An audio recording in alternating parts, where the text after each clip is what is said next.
You are listening to I Am Refocused Radio with your host, Shamaya Reed. This show is designed to inspire you to live your purpose and regain your focus. And now, here's your host, Shamaya Reed. Hey, welcome to I Am Refocused Radio. Once again, we are here today, and man, let's just get right to it. We have a special guest today. We have the legend himself, Chris Myers. We're going to be talking about his amazing book, That Deserves a Wow. And also, we're going to be getting ready for Super Bowl 59. First and foremost, I want to say to you, sir, how you doing this morning? I'm doing okay. Thanks for having me on. I appreciate it. Yes, sir. I appreciate your time. We know you have made some of the most amazing, epic interviews with some of the world's top athletes and talents. Being able to cover for over 30 years with major networks, NFL, MLB, NASCAR, NCAA, and NBA. Kind of tell us, how does it feel to be able to look back and say, wow, I was able to do all this in my life?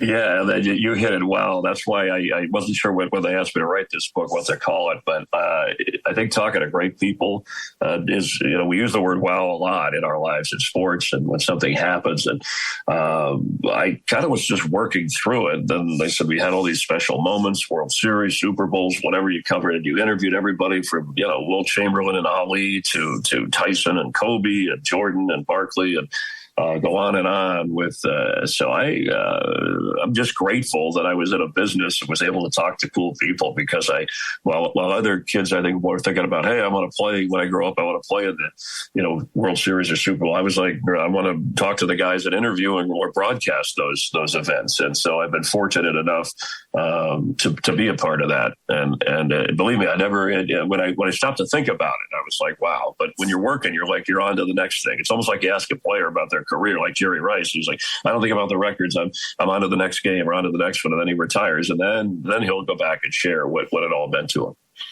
In your book, you mentioned how your mother instilled confidence in you. How did that make not just an impact in your life, but also influence how you approach sports broadcasting?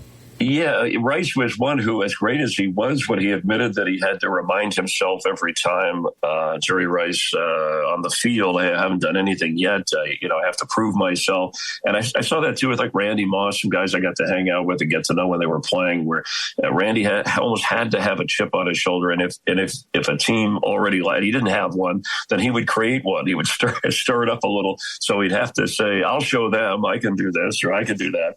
And so those kinds of things. I view myself a little bit personally growing up, but kind of as maybe an underdog person. As I was told, hey, you're in radio, kid, you'll never be in TV. I had a scar in my forehead that later, I proved them wrong. And so there's that connection. And I think kind of growing up at a young age to have been around great athletes and coaches, I related to them and I learned from them about pursuing my own career and what was important to me, and then appreciating them and bringing that out to an audience. You see the results on the field, but what goes in the mind of a Mahomes when he's trailing by double digits in a Super Bowl, or how does Joe Montana stay so cool when his team is behind and the Super Bowl's on the line? So those are some of the things that I think sports fans would be interested, but anybody when they read the book. And it was kind of I've kind of grown up in sports. I was kind of lucky that way, even though I never really played.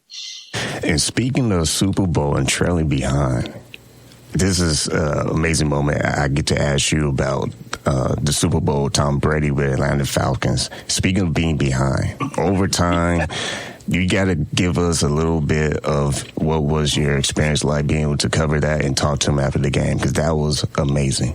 It was a special one, and I was the sideline reporter for the Fox network broadcast. So, they're losing. I mean, it looks like Atlanta's going to win it with Matt Ryan and Dan Quinn on that other sideline. Of course, halftime, Bill Belichick, I talked to him. He was in a hurry. He wasn't very friendly, but that's not a surprise. And then okay, it's going to be a tough interview at the end of the game if I'm interviewing the losing coach here. But all of a sudden, the momentum shifts. I will say I saw this sense of, even though they were, you felt urgency, there wasn't like overreach or panic. I mean, mean, Brady was on the sideline. There were a few, yelling at a few guys here or there, and a few other guys were like, hey, but they really stayed calm and said, if we do our thing, then it'll force them, meaning Atlanta, to do something that they're not used to doing. They're not comfortable with. And they did it methodically in a very careful, and it's amazing they did it in the time they did it, coming back from 28-3. So the game ends, and normally, this first overtime Super Bowl, they don't let all of the international media and everybody down to the field. They just let the broadcast crew. But they were all there. And so when it ended, I tried to get to Brady, and a cameraman got knocked over. Our producer got hit and fell. And I was fighting through the crowd, the video, to get to him. And they had to take an overhead camera and eventually got to Brady. And he was exhausted. I mean, he almost, in fairness to him, he didn't want to do that. I said, hey, we're going to be live on Fox. So he did it anyway. He was gracious to at least get the words out about the comeback. And that was after Deflategate and a number of other things. So that was one of those special moments that I think fans remember watching. And they don't know all that went around the background, but it was just cool to be on that side and watch excellence, even when it was almost panic time, to handle things the way they did. From the famous OJ live interview on ESPN to the famous interview with Mike Tyson, his mashing, you being able to cover the most impactful moments in sports history. I know I'm running out of time, but if you can say what separates greatness from the average, what would you say? I would say people that stay motivated. They are never complacent. It's almost, some people say they're never content, they're never happy. No, that's not true. I think they're happy and content when they're pushing towards something.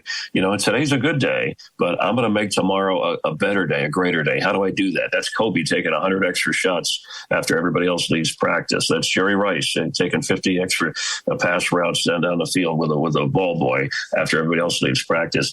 And that way, when it happens in the game, it feels comfortable. So in the profession, they're taking that extra edge, and then they handle it in the moment. That's my overview. That's a great question, because I think it relates to all of us in our lives. That's the legend himself, Chris Myers, and the author of That Deserves a Wow.